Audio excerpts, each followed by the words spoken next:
اعوذ باللہ السمیع العلیم من الشیطان الرجیم بسم اللہ الرحمن الرحیم رب اشرح لی صدری ویسر لی امری واحلل عقدۃ من لسانی ویفقہوا قولی رب یسر ولا تعسر وتمم بالخیر رب زدنی علما۔ السلام علیکم ورحمۃ اللہ وبرکاتہ۔ الحمدللہ ہم سورہ بقرہ کا ترجمہ و تفسیر کر رہے ہیں۔ 88 آیات کا ترجمہ و تفسیر الحمدللہ ہم کر چکے ہیں۔ آج کا سبق شروع ہوتا ہے 89 آیت نمبر 89۔ کیا کہتے ہیں اردو میں 89 کو؟ اعوذ باللہ من الشیطان الرجیم۔ ولما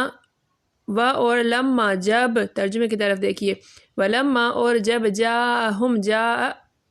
آئی ہم ان کے پاس کتابن کتاب، جب ان کے پاس اور جب ان کے پاس کتاب آئی من عند اللہ، من سے عند پاس اللہ کے پاس، اللہ کے پاس سے، مصدقن تصدیق کرنے والی، مصدق کہتے ہیں تصدیق کرنے والے کو، لما ما ہم لما لے سے ما جو، اس سے جو، اس کی جو، ما ہم ما پاس ہم ان کے پاس، وکانو و اور یعنی ان کے پاس تھی، جو ان کے پاس تھی اس کی تصدیق کرنے والی، وکانو و اور کانو وہ تھے، من قبل من سے قبل اس سے پہلے، یستفتحون فتح مانگتے، فتح طلب کرتے، الذین اللہ پر، الذین وہ لوگ جنہوں نے کفروا کفر کیا، فلما پس لما جب جاءہم جا آیا ہم ان کے پاس، ما عرفو ما جو عرفو وہ پہچانتے تھے، وہ جانتے تھے، کفروا منکر ہو گئے، انہوں نے انکار کیا، بہ بے سے ہی اس کی فلعنہم پس لعنت اللہ لعنت کی اللہ نے، سو اللہ کی لعنت ہو، علی الکافرین اللہ پر، الکافرین کافروں پر اللہ کی لعنت ہو۔ ولما جاءہم اور جب آئی ان کے پاس کتاب، ان کوئی کتاب، من عند اللہ اللہ کے پاس سے، تصدیق کرنے والی، لما معہم جو ان کے پاس ہے، وکانوا من قبل یستفتحون اور وہ تھے اس سے پہلے اس کے ذریعے سے فتح مانگتے، صحیح ہے، علی الذین کفروا ان پر جنہوں نے کفر کیا، جو فلما سو جب جاءہم آیا ان کے پاس، ما عرفوا جس کو وہ پہچانتے تھے، جو وہ پہچانتے تھے، کفروا بھی اس کا انہوں نے انکار کیا، لعنت اللہ اللہ کی، سو اللہ کی لعنت ہو، اللہ نے لعنت کی، علی الکافرین کافروں پر۔ اور جب اللہ کے ہاں سے ان کے پاس کتاب آئی جو ان کی آسمانی کتاب کی بھی تصدیق کرتی ہے، اور وہ پہلے ہمیشہ کافروں پر فتح مانگا کرتے تھے، تو جس چیز کو وہ خوب پہچانتے تھے جب ان کے پاس آ پہنچی تو اس سے کافر ہو گئے، پس کافروں پر اللہ کی لعنت۔ دیکھیے تفسیر کی طرف کہ جیسے کہ ذکر چل رہا تھا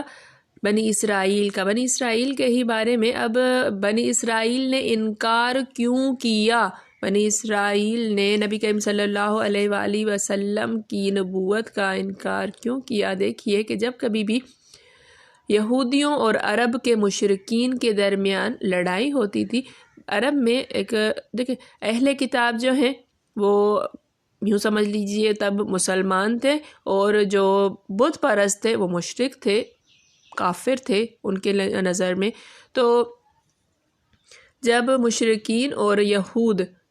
عرب کے اندر ہی ان کی لڑائی ہو جاتی تھی، جنگ ہوتی تھی، تو یہود کہا کرتے تھے کہ عنقریب اللہ تعالیٰ کی سچی کتاب لے کر اللہ عز و جل کے ایک عظیم الشان پیغمبر تشریف لانے والے ہیں، ہم ان کے ساتھ مل کر تمہیں ایسا قتل و غارت کریں گے کہ تمہارا نام و نشان مٹ جائے گا۔ اس طرح سے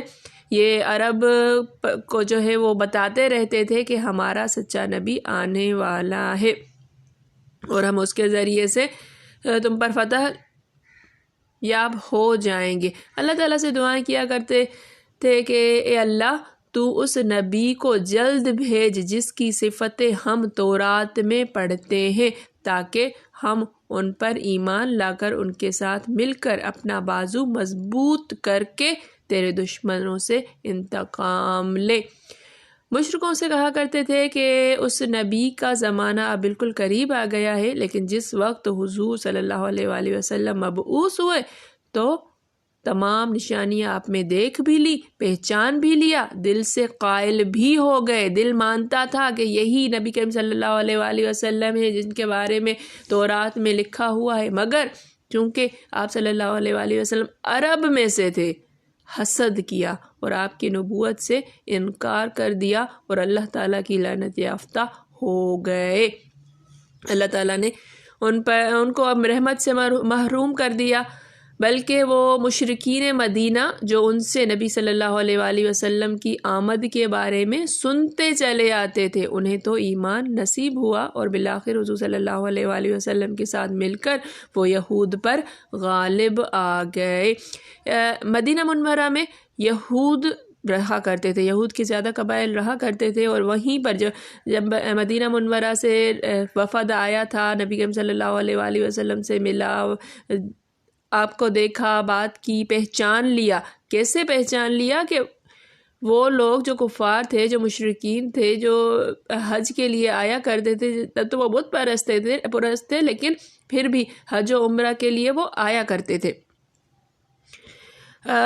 تب انہوں نے نبی کریم صلی اللہ علیہ وآلہ وسلم کی وہ تمام صفات سنی ہوئی تھی، اس لیے دیکھ کر ہی پہچان گئے اور ایمان لے آئے۔ یہ یہود ہی بتایا کرتے تھے کہ فلاں فلاں صفت کا نبی جو ہے وہ آنے والا ہے، اور اس نبی کے ذریعے سے ہم آپ پر فتح یاب ہو جائیں گے، جتنی بھی جنگیں ہوتی ہیں، لڑائیاں ہوتی ہیں، ہم جیت جائیں گے۔ لیکن جب نبی کریم صلی اللہ علیہ وآلہ وسلم تشریف لائے، مبعوث ہوئے، تو حسد، صرف اور صرف یہ حسد کہ عرب میں کیوں مبعوث ہوئے ہیں، ہم میں کیوں نہیں، بنی اسرائیل میں کیوں نہیں، یہود میں کیوں نہیں، یعنی اسحاق علیہ السلام کی اولاد سے کیوں نہیں، اسماعیل علیہ السلام کی اولاد سے کیوں۔ اب دیکھیے کہ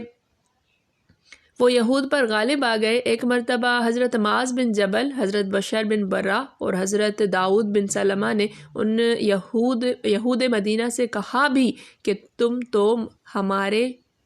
شرک کی حالت میں ہم سے حضور کی نبوت کا ذکر کیا کرتے تھے، بلکہ ہمیں ڈرایا کرتے تھے، اور اب جب کہ وہ عام اوصاف جو تم حضرت صلی اللہ علیہ وسلم کے بیان کرتے تھے وہ تمام اوصاف آپ میں ہیں، پھر تم خود ایمان کیوں نہیں لاتے، آپ کا ساتھ کیوں نہیں دیتے؟ تو سلام بن مشکم نے جواب دیا کہ ہم ان کے بارے میں نہیں کہتے تھے۔ حسد کی انتہا دیکھیے کہ وہ بات سے ہی پھر گئے کہ ہم ان کے بارے میں نہیں کہتے تھے۔ اسی کا ذکر اس آیت میں ہے کہ پہلے تو مانتے تھے، منتظر بھی تھے، لیکن آپ صلی اللہ علیہ وسلم کے آنے کے بعد حسد اور تکبر سے، اپنی ریاست کے کھوئے جانے کے ڈر سے صاف انکار کر بیٹھے۔ دیکھیے کہ جب ان کے پاس کتاب آئی، جو پہلی اللہ کے ان کے پاس جو کتاب اللہ موجود ہے، اس کی تصدیق کرنے والی ہے، اور اسی کے ذریعے سے جس کے ذریعے سے وہ اللہ سے فتح مانگتے تھے، اللہ سے دعائیں کیا کرتے تھے، من قبل یستفتحون، فتح مانگتے تھے ان لوگوں پر جو کافر تھے، الذین کفروا، ان پر جنہوں نے کفر کیا۔ فلما جاءہم، سو جب ان کے پاس وہ آ گیا، یعنی نبی کریم صلی اللہ علیہ وآلہ وسلم مبعوث ہو گئے، ما عرفوا، جو پہچانتے تھے، پہچان بھی گئے تھے، کفروا، تو منکر ہو گئے، انکار کر دیا۔ پہلے دعائیں کرتے تھے کہ نبی کریم صلی اللہ علیہ وآلہ وسلم آئیں، اللہ تعالیٰ ان کو جلدی بھیجیے، ہم ان کے ذریعے سے فتح پائیں، غالب آ جائیں، دنیا پر ہماری حکومت ہو جائے۔ لیکن جب نبی کریم صلی اللہ علیہ وسلم عرب میں مبعوث ہوئے ہیں تو یہ حسد کے مارے کہ نہیں، عرب کی حکومت ہمیں نہیں چاہیے، ان کی اگر یہ مان لیتے تو یہود مغلوب ہو جاتے، عرب جو ہے وہ حاوی ہو جاتے، اور ہوا بھی یہی۔ لیکن انہوں نے اپنی دنیا کے ساتھ ساتھ آخرت بھی تباہ کر لی۔ بس پھر کیا ہوا؟ فلعنت اللہ، سو اللہ نے ان پر لعنت کی، اور وہ کافر کہلائے جو اہل کتاب تھے، جو اللہ کے ہاں ایک درجہ رکھتے تھے۔ اگر یہ مسلمان ہو جاتے تو ان کو ڈبل ثواب ملتا، پہلی کتاب کا بھی اور اس کتاب پر یقین ایمان لانے کا بھی۔ حسد ایک ایسی چیز ہے کہ انسان کو انسانیت کے درجے سے ہی گرا دیتی ہے، اپنا نفع نقصان انسان نہیں دیکھتا، یہاں تک کہ حاسدین حسد کرتے کرتے بالکل دوزخ میں جا کر ڈوب جاتے ہیں، لیکن وہ اپنی اس فطرت سے یا اپنی خصلت سے دور نہیں ہٹتے ہیں۔ اتنی بری چیز ہے یہ، اللہ تعالی ہم سب کو بچائے، اللہ تعالی ہم سب کے دلوں سے بغض حسد جیسی گندی چیزیں نکال دے، پاس بھی نہ آئے ہمارے۔ اللہ ہم سب کا حامی و ناصر ہو۔ میرے سمجھانے میں، آپ کے سمجھنے میں، میرے پڑھانے میں، آپ کے پڑھنے میں کوئی غلطی خطا بھول چوک ہو گئی ہو تو میں اللہ تعالیٰ کے حضور میں توبہ کرتی ہوں اور معافی کی خواستگار ہوں۔ اللہ تعالیٰ ہم سب کا حامی و ناصر ہو۔ ربنا تقبل منا انک انت السمیع العلیم۔ السلام علیکم ورحمۃ اللہ وبرکاتہ۔